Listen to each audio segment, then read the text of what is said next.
Outside my window carried an unfamiliar note, and the shadows seemed deeper than usual. I told myself I was being superstitious, letting old stories get to me. Growing up on the reservation, you hear all kinds of tales about things that lurk in the dark places of the world. My grandfather used to say that the old spirits never left these lands, they just learned to hide better from modern eyes. By sunrise, I'd assembled a small search party. Noah Yellowknife, a former Marine who now worked as a tribal police officer, and Jimmy Gray Fox, who'd grown up with Ricky and me. Both were experienced outdoorsmen who knew the terrain. More importantly, they were level-headed and wouldn't panic if things got rough. We met at my house before dawn, checking our gear by the light of my porch lamp. The morning air was thick with moisture, promising rain later. Noah methodically went through his pack, double-checking emergency supplies and first aid kit. Jimmy was quieter than usual, his normally jovial face set in worried lines.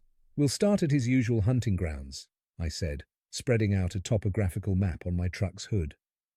Sarah said he was planning to check some spots along Badger Creek, maybe push up into the higher country if he didn't find anything. Noah traced the creek's path with his finger. "That's a lot of ground to cover. You sure we shouldn't wait for the sheriff's department?" I shook my head. Every hour we wait is another hour something bad could be happening to Ricky. Besides, we know this country better than any search and rescue team they'll send up from Great Falls. Jimmy nodded, adjusting the rifle sling on his shoulder. Abe's right. If Ricky's hurt out there, time matters. What none of us said was the other possibility, that we might already be too late. The mountains can kill in 100 different ways, and that's not counting the four-legged predators that call them home. But Ricky was smart, experienced. He wouldn't have taken unnecessary risks. As we loaded into my truck, the first hints of dawn were painting the eastern sky in shades of grey. The mountains loomed ahead, their peaks lost in low clouds. A raven watched us from a power line, its harsh cry following us as we pulled away from my house and headed for the back country. None of us knew then that we were driving towards something worse than any of us could imagine, something that would change our understanding of the world forever. Something that had already taken Ricky and was waiting for more prey to wander into its domain. The logging road that led to Ricky's usual hunting grounds wasn't much more than a dirt track, rutted and washboarded from spring runoff. My truck bounced and swayed as we pushed deeper into the forest, the thick canopy of lodgepole pines blocking out most of the morning light. The air coming through the open windows carried the sharp scent of pine sap and wet earth, but there was something else beneath it, a subtle wrongness that made the hair on the back of my neck stand up. Jimmy noticed it too. "Something's off," he said from the back seat. We all fell silent, straining our ears. That's when it hit me. The forest was too quiet.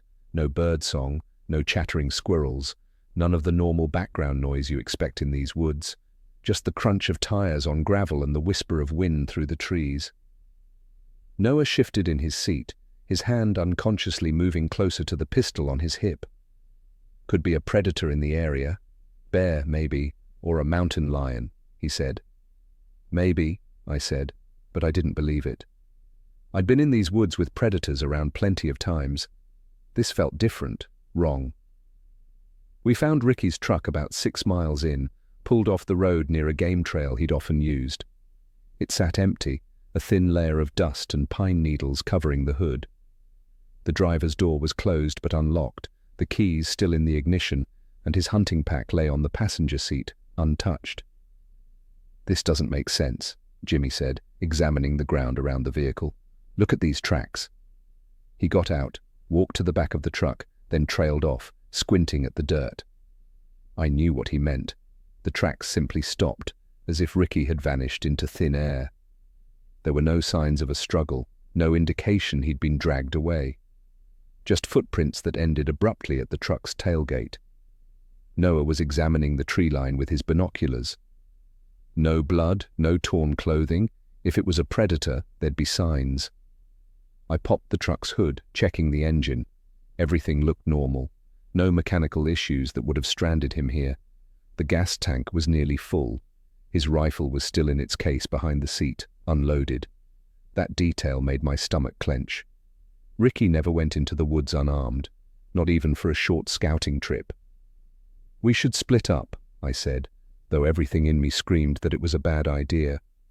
"Cover more ground, stay within radio range, check in every 15 minutes. Anything looks off, anything at all, you call it in." Noah and Jimmy nodded, but I could see the tension in their faces. They felt it too, the wrongness in the air, the sense that we were being watched by something hidden in the shadows of the forest. We each took a different direction. Noah heading north along the creek, Jimmy working his way up the ridge to the east, and me following the game trail west. The wet ground made tracking easier, but there were no fresh signs of human passage, just deer tracks, a few elk prints, and the occasional rabbit trail. The silence grew deeper as I moved away from the road. The trees seemed to close in, their branches creating a cathedral-like canopy that filtered the morning light into ghostly beams. The air grew thick with moisture, making it hard to breathe. Every few steps I had to stop and listen, trying to pierce the unnatural quiet. About half a mile in, I found the first real sign that something was wrong. A patch of moss had been torn from a fallen log, recently enough that the exposed wood was still damp. Next to it, deep gouges scarred the log's surface, claw marks, but unlike any I'd seen before. Too large for a bear, too deep for a mountain lion. The spacing was all wrong, suggesting something with fingers rather than paws. My radio crackled, making me jump. "Abe," it was Jimmy, his voice tight with tension. "You need to see this. I'm about 600 yards up the ridge, near that old lightning-struck pine." "What did you find?" There was a long pause. You need to see it. Both of you." Noah acknowledged he was on his way, and I started picking my way up the slope toward Jimmy's position. The ground was treacherous, slick with wet leaves and hidden roots. Twice I nearly fell, catching myself on tree trunks. Each time, my hands came away covered in a strange, sticky substance that wasn't sap or moss. It was clear, like thick saliva, and seemed to evaporate quickly in the air. I found Jimmy standing at the base of a massive dead pine, its top shattered by some long-ago lightning strike. He was staring at something on the ground, his face pale beneath his natural tan. Noah arrived a moment later, breathing heavily from the climb. "Look," Jimmy said, pointing to a depression in the ground. At first it looked like a normal game bed, the kind of place where deer might rest. But as I got closer, I realized the dimensions were all wrong. The depression was too large, too deliberately shaped, and the ground inside it was covered in that same clear, sticky substance I'd found on the trees. Noah crouched down, examining the edges of the depression. "Something's been sleeping here recently." "Something big," I added, noting how the surrounding vegetation had been crushed flat in a roughly circular pattern, about 12 feet in diameter. Jimmy was scanning the trees, his rifle held ready. "There's more. Look at the trunk." We turned our attention to the dead pine, about 8 feet up. Deep gouges had been carved into the wood, not random claw marks, but deliberate patterns. They looked almost like writing, but in no alphabet I'd ever seen. The cuts were fresh, the exposed wood still oozing sap. "What the hell could do this?" Noah whispered, his hand now resting on his pistol. Before anyone could answer, a sound echoed through the trees, a long, low moan that seemed to come from everywhere and nowhere at once.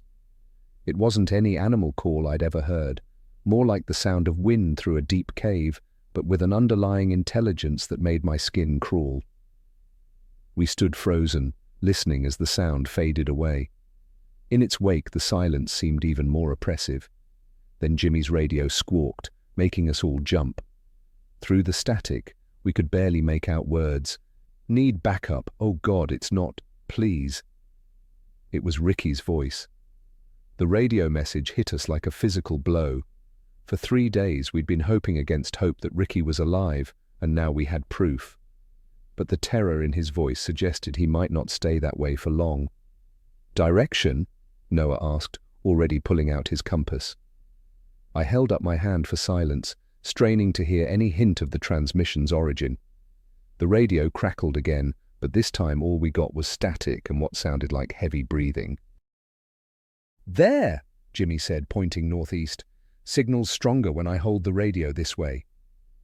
We moved as fast as we dared through the undergrowth, trying to balance speed with stealth. The ground grew increasingly treacherous, the soil turning to thick mud that tried to pull our boots off with every step. The trees pressed closer together, their branches creating a tunnel of shadow despite the morning sun.